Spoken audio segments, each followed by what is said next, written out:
Bonjour à tous et bienvenue dans cette vidéo sur la chaîne de mesure et d'action dans laquelle je vais présenter l'intégration d'une thermistance dans une chaîne de mesure et d'action.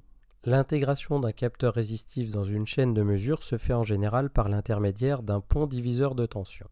Je vais donc utiliser un pont diviseur de tension avec un générateur de tension continue, ma résistance variable ici qui est ma thermistance et une résistance fixe. Le générateur sera joué par l'alimentation du microcontrôleur. Ma résistance variable CTN ici correspondra à une valeur R1 et ma résistance fixe sera de valeur R2 égale 100 ohms. J'ai pris une valeur de 100 ohms car la CTN varie entre environ 300 et 50 ohms, ce qui me permettra d'avoir une plage de mesure pour ma tension qui sera intéressante. Et enfin, je vais mesurer la tension aux bornes de la résistance R2 et cette tension sera envoyée vers le microcontrôleur en mode analogique. Voyons maintenant l'effet de la thermistance CTN sur le circuit. Donc, quelle sera son influence? Je reprends mon circuit. Ici, j'ai donc un pont diviseur de tension. Je nomme E la tension aux bornes du générateur et UR2 la tension aux bornes de la résistance ici.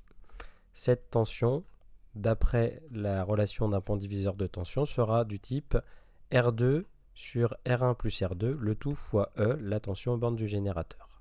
Donc, comme la valeur de résistance de la CTN va changer, R1 va changer et cela va modifier la tension aux bornes de ma résistance R2.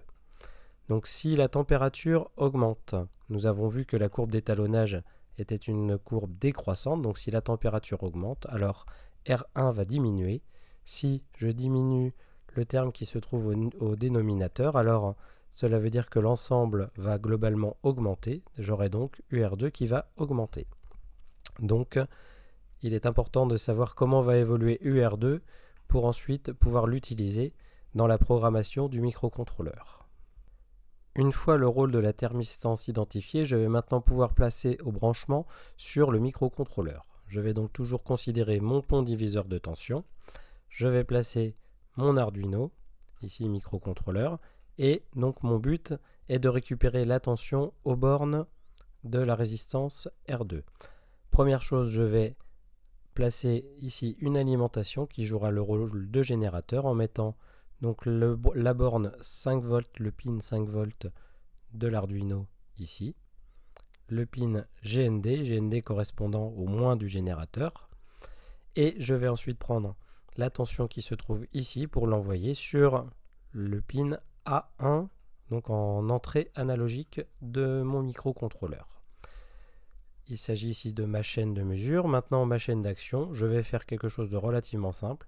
Je vais juste brancher un haut-parleur sur les ports analogiques ici de mon microcontrôleur. Donc je vais mettre le port ici GND pour le moins et je vais prendre un port ici, le port numéro 11, dans lequel j'enverrai un signal pour allumer le haut-parleur. La dernière étape maintenant qui consiste à l'élaboration du programme à envoyer au microcontrôleur, donc sur le logiciel Arduino, je vais écrire ici le programme que je compilerai et que j'enverrai ensuite vers mon microcontrôleur. Donc premièrement, je vais déclarer les constantes, les variables et l'initialisation. Donc je vais créer deux constantes que je nomme pin CTN qui correspondra à l'endroit où je vais envoyer la thermistance CTN sur mon microcontrôleur, donc qui correspond au pin A1. Je vais créer un pin HP qui correspond au haut-parleur qui sera le pin numéro 11. Je vais créer ensuite trois variables. Une variable que je nomme tension que j'initialise à 0 qui correspond en fait à la tension qui sera lue aux bornes de la résistance R2. Je vais créer une variable fréquence que je mets à 440 en fait qui correspond à la fréquence du signal que je vais envoyer sur le haut-parleur. Et je crée une variable seuil que je fixe à 400 qui sera la variable qui va me permettre de savoir si je dois allumer ou non mon haut-parleur. Ensuite, le programme est constitué donc de l'attribution des pins de l'Arduino que l'on met dans le void setup. Comme j'ai deux composants donc, sur le pin A1 et sur le pin 11, je dois faire deux déclarations. Je dis que le pin A1 qui correspond au pin CTN est en mode input, c'est-à-dire en entrée analogique, et le pin HP lui est en mode output sur un port numérique. Et maintenant je vais passer à l'action exécutée par mon microcontrôleur qui se trouve dans la boucle principale. Cette action consistera donc tout d'abord à lire la tension qui se trouve aux bornes de la résistance R2, donc la tension qui est envoyée sur le pin CTN A1. Donc la fonction analog read permet de lire la valeur qui est aux bornes de cette résistance.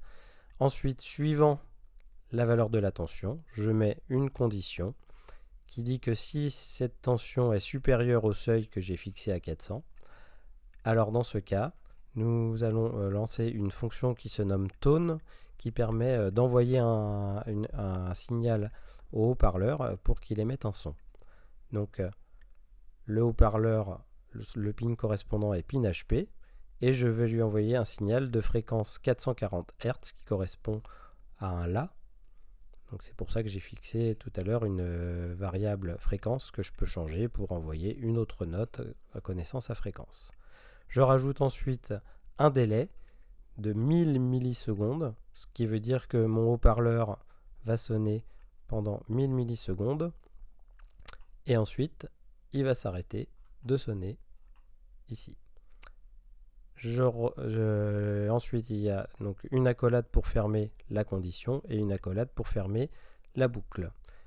Cette opération va se faire en permanence, ce qui veut dire que tant que ma condition sera respectée, j'aurai mon haut-parleur qui sonnera pendant une seconde, qui s'arrêtera, mais comme ça va tourner, je n'aurai jamais l'impression qu'il s'arrête.